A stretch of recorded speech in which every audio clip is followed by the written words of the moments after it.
حضور سید عالم صلی اللہ علیہ وسلم کا فرمان ہے، تم اپنے سے پہلے لوگوں کی روش، طریقے، ان کے تہذیب، ان کے عقائد و نظریات، ان کے تمدن کو، ان کی روش کو اپناؤ گے۔ باب قول النبی صلی اللہ علیہ وسلم لَتَتَّبِعُنَّ سُنَنَ مَنْ كَانَ قَبْلَكُمْ۔ آگے روایت آ رہی ہے، اس میں یہ روایت حضرت ابو ہریرہ رضی اللہ تعالیٰ عنہ سے ہے۔ فرماتے ہیں حضور صلی اللہ علیہ وسلم نے فرمایا، قیامت تب تک قائم نہ ہوگی جب تک میری امت سابقہ زمانوں کی روش انگشت بائے انگشت اور ہاتھ بائے ہاتھ اختیار نہ کر لیں۔ یعنی ہر طریقے، ہر تہذیب، ہر معاملات میں جو جاہلیت کے لوگ گزرے ہیں، جاہلیت کی امتیں گزری ہیں، ان کے طریقے پر نہ ہو جائیں۔ عرض کیا گیا یا رسول اللہ، فارس اور رومیوں کے طریقے پر ہوں گے؟ تو حضور نے فرمایا لوگوں میں سے فارس اور رومیوں کے طریقے پر ہوں گے، مگر وہ یعنی کہ جس کو چاہے اللہ بچا لے۔ تو آگے حدیث شریف دوسری آ رہی ہے، حضرت ابو سعید خدری رضی اللہ تعالیٰ عنہ سے ہے۔ فرماتے ہیں حضور صلی اللہ علیہ وسلم نے فرمایا کہ تم لوگ ضرور پہلے لوگوں کی روش کو انگشت با انگشت، انگلی با انگلی اور ہاتھ بائے ہاتھ اختیار کرو گے، ان کے رستے پر چلو گے، یہاں تک کہ اگر وہ داخل ہوئے ہوں گے کسی گوہ کے سوراخ میں، ٹھیک ہے، تو اس میں تم بھی داخل ہوگے ان کے پیچھے ہی۔ ہم نے عرض کیا یا رسول اللہ، کیا یہ لوگ یہود نصارہ کے طریقے پر چل پڑیں گے؟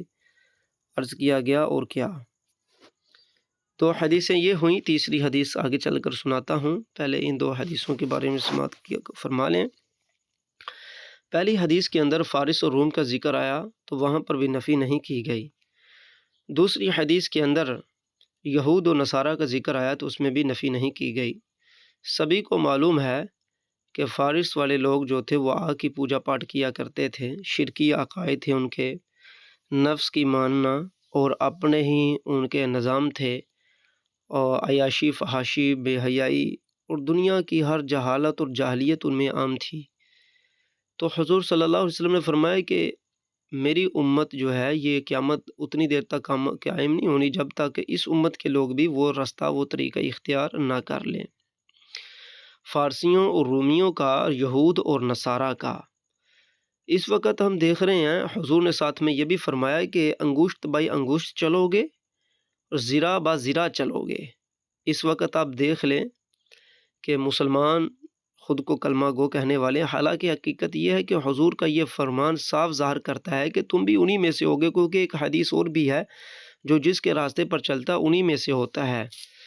تو فرما دیا گیا، پہلے سے ہی ڈرایا گیا ہے کہ تم نے ان کا راستہ اختیار نہیں کرنا، کیونکہ ایسے مواقع پیدا ہونے والے ہیں، ایسے حالات خراب ہونے والے ہیں، ایسے فتنے آنے والے ہیں جس میں لوگ جو کہیں گے کہ ہم رسول اللہ کی امت ہیں، یا وہ نہ بھی مانے تب بھی ہیں تو وہ رسول کی امت، بھلے وہ کافر ہی ہوں، کیونکہ امت کی دو قسمیں ہیں، ایک تو وہ جنہوں نے حضور کو مان لیا، ایک وہ جو حضور کو نہیں مانتے، دشمن ہیں۔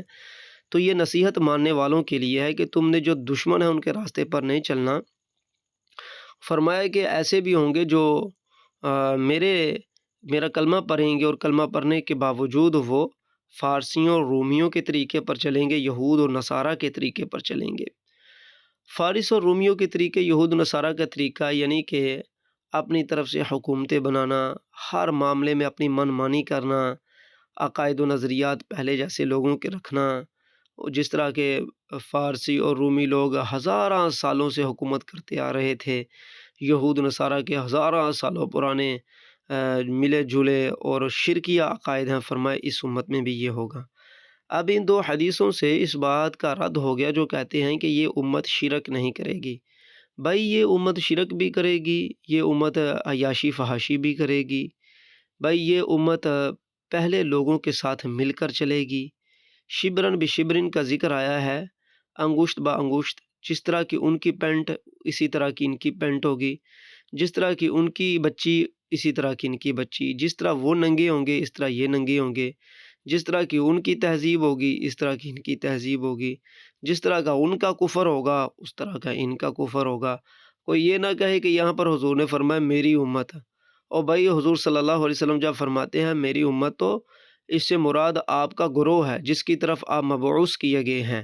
تو ظاہر ہے کہ آپ قیامت تک جتنے بھی لوگ پیدا ہوں گے وہ سارے کے سارے حضور کا ہی گروہ قرار پاتے ہیں، کیونکہ آپ کے بعد نبی نہیں آنا۔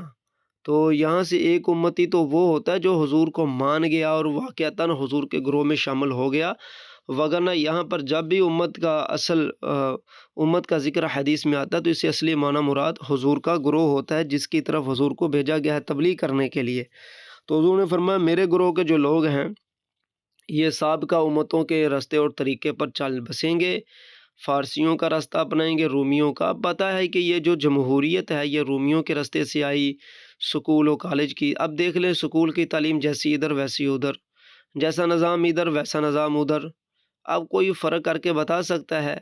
تہذیب جس طرح کی یورپ میں ہے اسی طرح کی ادھر ہے، جس طرح تمدن یورپ میں ہے اسی طرح کا ادھر ہے، جس طرح بدھ و باش یورپ کی ہے اسی طرح ادھر کی ہے، جس طرح عقائد و نظریات ادھر کے ہیں اس طرح ادھر کے ہیں۔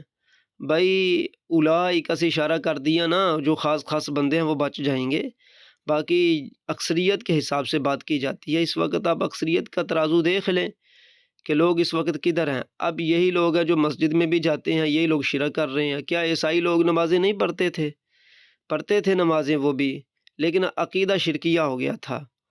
کیا وہ لوگ چڑھاوے یا نذرانے نہیں دلاتے تھے؟ کیا وہ لوگ دیگے نہیں چڑھاتے تھے؟ سارا کچھ کرتے تھے، جس طرح آج کل مسلمان کرتے ہیں سارا کچھ وہ کرتے تھے، لیکن عقائد و نظریات میں بگاڑ آ گیا، جس طرح کہ آج مسلمانوں کے عقائد و نظریات میں بگاڑ آ گیا ہے۔ تہذیب، تمدن، ہر چیز کفر کی قبول کر کے بیٹھے ہوئے ہیں۔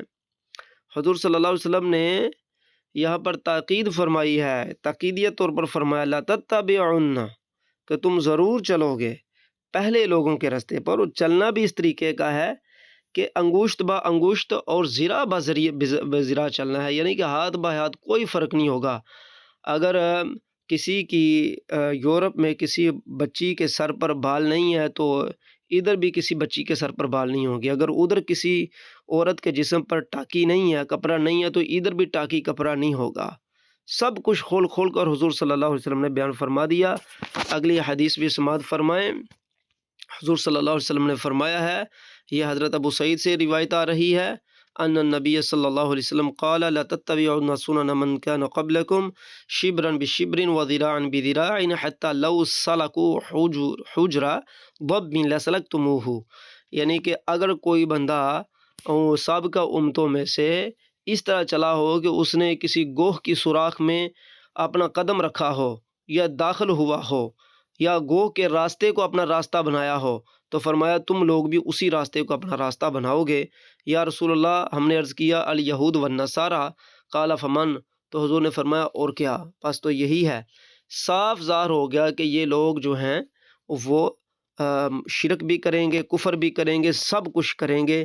اب ایک سچا مسلمان ان احادیث کو پڑھ کر اپنے ایمان کی حفاظت کرے، اب وہ جاہلیت کو جانے کہ ان تمام چیزوں سے بچنے کا کیا طریقہ ہے۔ یہ حدیثیں بیان کرنے کا مقصد جو ہے وہ آپ لوگوں کو بتانا مقصود یہ ہے کہ آپ لوگوں نے کفر اور اسلام کی پہچان کرنی ہے اور کفر کے راستے پر نہیں چلنا، بھلے وہ فارس کا کفر ہو، وہ روم کا کفر ہو، وہ یہود کا کفر ہو، وہ نصارہ کا کفر ہو۔ مقصد یہ ہے، اور جو جہالت میں ہیں وہ تو چل رہے ہیں اور وہ جہنم میں جائیں گے، وہ حقیقت میں حضور صلی اللہ علیہ وسلم کے امتی ہی نہیں ہیں، یعنی کہ وہ امتی جو حضور صلی اللہ علیہ وسلم نے جن کی شفاعت کرنی ہے۔